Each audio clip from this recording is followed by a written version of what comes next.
실제로 효과가 있는 간단한 심리 트릭 19가지. 전문가들이 필요한 지식을 얻을 수 있는 신경 언어 프로그래밍과 심리학에 관한 고급 서적은 그 종류도 너무나 많습니다. 하지만 훨씬 간단하면서도 효과적인, 누구나 일상 속에서 쓸 수 있는 방법들도 있죠. 여기 그중 19가지를 소개합니다. 구독 버튼을 꼭 눌러주시고 알림벨을 눌러주셔서 인생의 밝은 면, The Bright Side of Life에서 함께하세요. 1번. 해줄 수 있어요? 로 말을 끝내지 마세요. 이 말은 상대방이 무의식적으로 나의 말이 이론적인 질문일 거라고 짐작하게 만듭니다. 예를 들면 옆집에 전화 좀 해줄 수 있어요? 라고 말하지 않도록 하세요. 왜냐하면 거기에 네 라고 대답하면 네, 해줄 수는 있지만 하겠다고 한 건 아니에요 라는 뜻일 수도 있거든요. 물론 해줄 수 있어요? 는 공손한 표현이지만 원하는 결과를 얻기 위해서는 부탁을 할 때 옆집에 전화 좀 해주세요 라고 말하는 게 더 좋답니다. 2번. 만약 상대방을 불편하게 만들고 싶다면 대화 도중 그 사람의 이마 한가운데를 쳐다보세요. 많은 사람들이 이런 행동은 조사받고 있다는 기분을 들게 만들어 마음이 불편해진다고 말합니다. 다른 사람들한테 이런 걸 왜 하고 싶은지는 모르겠지만 누가 아나요? 그런 상황이 생길지도. 3번. 당신과 대화를 하고 있는 상대가 대답을 피하려고 한다면 잠깐 대화를 멈춘 채로 상대방의 눈을 계속 바라보세요. 상대방은 불편함을 느낄 것이고 따라서 계속 말하게 될 것입니다. 당신이 알고 싶은 문제에 대해 더 많은 세부 정보를 말할 가능성도 높아요. 만약 그 사람이 거짓말을 하고 있었다면 진실을 말하게 될 수도 있어요. 당신의 침묵과 표정을 보고 당신이 이미 진실을 알고 있다고 믿게 될 것이거든요. 4번. 새로운 직장이나 학교를 시작한다고 쳐봅시다.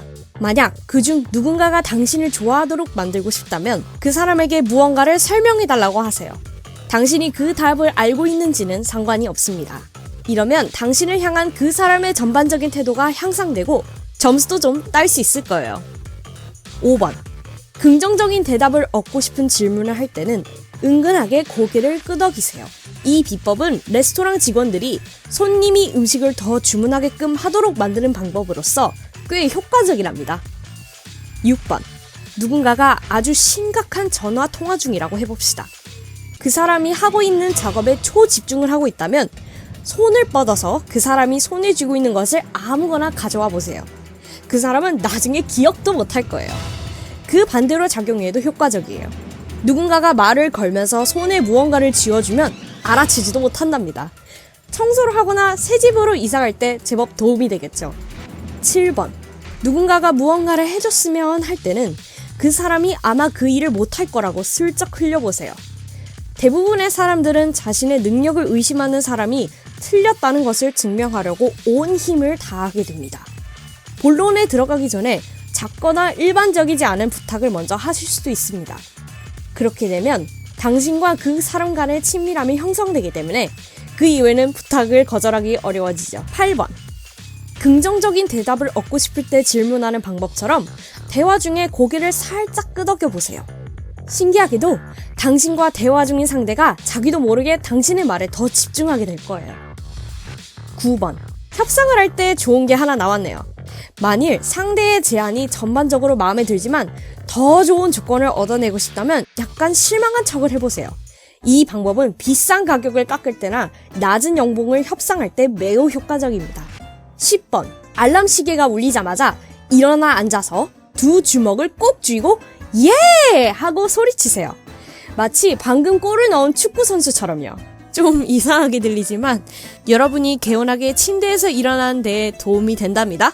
한번 해보시고 정말 효과가 있었는지 아래 댓글에서 알려주세요. 11번. 문을 잠궜는지 다리미 전원을 껐는지 기억이 나지 않아 항상 걱정이시라면 이런 일을 할 때 완전히 터무니없는 문장을 말해보세요. 매일 다른 문장을 말하셔도 됩니다.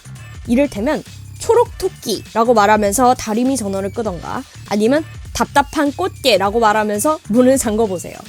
다음번에 또 뭔가를 했는지 아닌지 확실하지 않을 때면 이 이상한 말을 했다는 게 생각이 나면서 진정할 수 있을 거예요. 12번.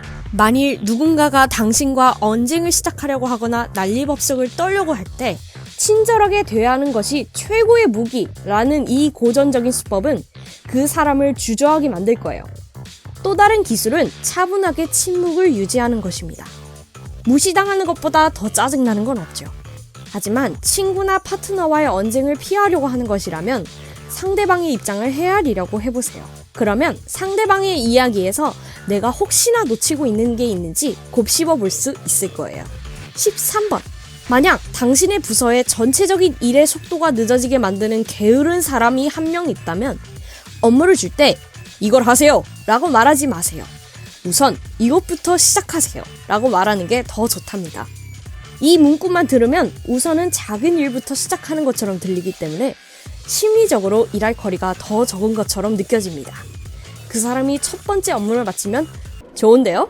이제 계속해서 이걸 해주세요 라고 말해주세요.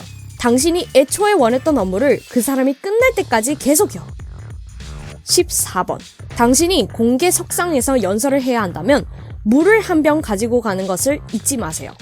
우선 당신은 긴장이 있기 때문에 목이 사하라 사막처럼 마를 거거든요. 게다가 갑자기 기억나지 않은 부분이 있다면 물을 한 모금 마시면서 잠시 숨을 돌리며 생각을 해볼 수도 있고요. 청중들은 절대 모를 거예요. 그리고 많은 사람들 앞에서 말을 하는 것이 많이 떨린다면 청중들에게 이 사실을 그대로 전하세요. 분위기도 밝아지고 당신도 진정이 되면서 청중들로부터 동정심도 유발하게 될 거예요. 대부분의 사람들은 공감하는 이야기니까요. 15번. 이런 일은 너무 자주 일어나죠. 누군가 지하철 안에서 당신을 빤히 쳐다본다면 그 사람의 신발을 쳐다보세요. 중간에 포기하지 마시고 계속 쳐다보세요.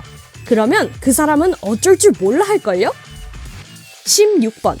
당신이 아는 누군가를 만날 때마다 걱정스러운 모습을 하고 있다면 결국 그 사람도 당신을 볼 때마다 걱정스러운 마음을 느끼게 될 거예요. 그러니까 이 사실을 꼭 명심하시고 원하는 대로 행동하세요. 17번. 누군가 뭔가를 잘못했는데 그 사람을 너무 몰아세우듯 말하고 싶지 않다면 말의 구성을 조금만 바꿔보세요. 예를 들면 나가기 전에 창문 안 닫았더라? 라고 말하는 대신 어제 밤새 창문이 열려 있었더라? 라고 말하세요. 그 사람은 실수를 통해서 배우는 게 있을 거고 당신도 삿대질하는 못된 사람처럼 보이지 않을 거예요. 18번. 밤에 잠을 잘 못 잤다고 해도 스스로에게 푹 잤다고 각인시키세요. 말도 안 되는 것처럼 들리는 거 알아요. 하지만 정말 그렇게 믿으면 효과가 있다니까요. 콜로라도 대학의 과학자들은 실험 심리학제에서 푹 쉬지 못했더라도 잘 잤다고 믿으면 두뇌가 더 잘 돌아간다는 것을 알아냈던 연구 결과를 발표했습니다. 19번. 인간은 하루의 시작과 끝에 일어난 일을 더 잘 기억합니다. 그 사이에 있었던 일들은 가물가물해지죠. 이건 면접이 있을 때 아주 좋은 팁이 됩니다. 면접자의 경우 면접자의 업무 일과가 시작되거나 끝나는 시간에 면접을 보겠다고 하세요. 그러면 고용주는 당신을 다른 지원자들보다 더 잘 기억할 겁니다. 여러분은 원하는 것을 얻을 수 있다는 다른 효과적인 방법들을 알고 있나요? 여러분의 경험에 대해 아래 코멘트에서 알려주세요. 이 동영상에 좋아요 버튼을 누르는 것 잊지 마시고 친구들과 공유해 주시고 구독 버튼을 눌러서 항상 인생의 밝은 면에 머무세요.